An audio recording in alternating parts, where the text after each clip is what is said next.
નમસ્કાર દર્શક મિત્રો, પિયુષ જોશી રજૂ કરે છે નેચરલ બ્યુટી ઓફ નવા બંદર ભાગ 2.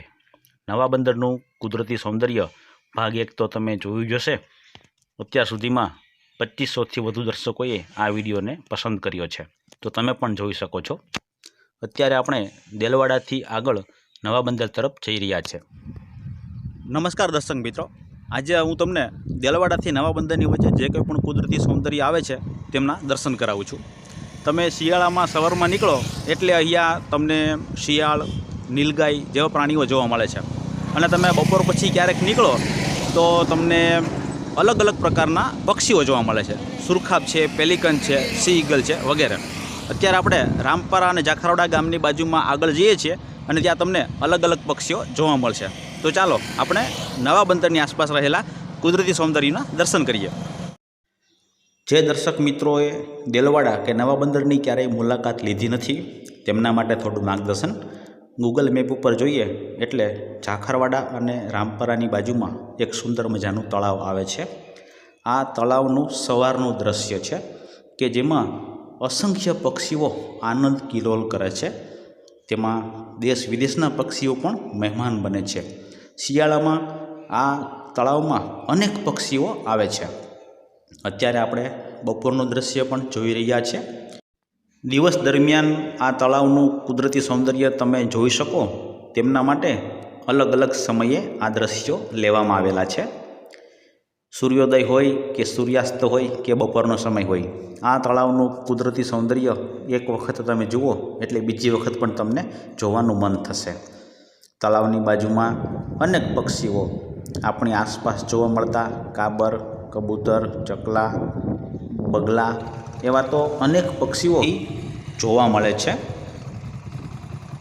સવારમાં ઘણી વખત નીલગાય તમને રસ્તામાં જોવા મળે છે, પણ આ બધા પક્ષીઓ કે પ્રાણીઓ આપણાથી ડરતા હોય છે એટલે થોડા તેમની નજીક જઈએ તો તેઓ દૂર ભાગી જતા હોય છે.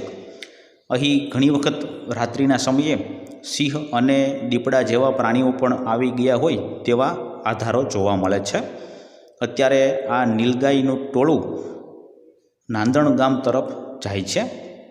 અહીં સાયક્લોન સેન્ટર જાખરવાડા છે, તેની બાજુમાં આપણે સૂર્યોદયનું દૃશ્ય જોઈ રહ્યા છે. જાખરવાડા, રામપરા અને નવા બંદર એટલા 2 કિલોમીટરના વિસ્તારમાં તમે આવો, એમાં પણ શિયાળાની સવાર હોય એટલે પ્રકૃતિ સોળે કલાએ ખીલી ઉઠે છે. અત્યારે આપણે તળાવની બાજુના જ દૃશ્યો જોઈ રહ્યા છે. આ નીલગાયનું ટોળું અત્યારે બાવળ તરફ આગળ જાય છે. હવે આપણે નાના મોટા જે તલાવડી કહી શકાય તેમાં વિદેશી પક્ષીઓ ખૂબ જ આવે છે.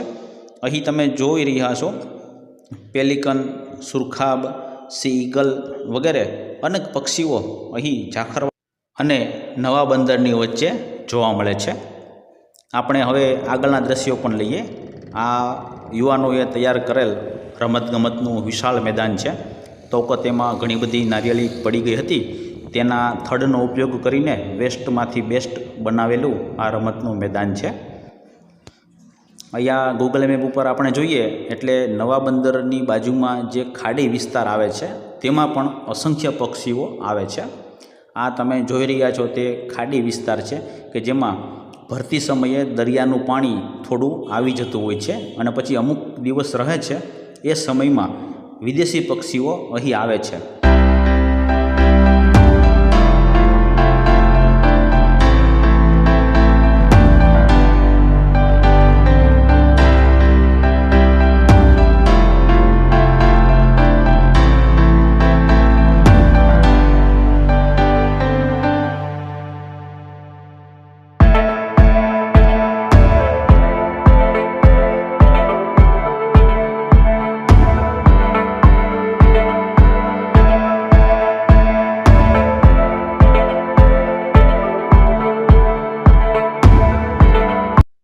આ તમે જોઈ રહ્યા છો તે સી ઈગલ પક્ષી કહેવામાં આવે છે. તેમની એક વિશેષતા એ છે કે તે જ્યારે પણ જમીન ઉપર બેસે છે ત્યારે તેમનું મોઢું સૂર્યની તરફ રાખે છે. સૂર્ય કોઈ પણ દિશામાં હોય ત્યારે તેમનું મોઢું સૂર્ય તરફ જ રાખે છે. નવા બંદરમાં અનેક પ્રકારના પ્રજાતિના બગલાઓ પણ જોવા મળે છે. આ તેમાંથી એક પ્રકાર તમારી સામે છે.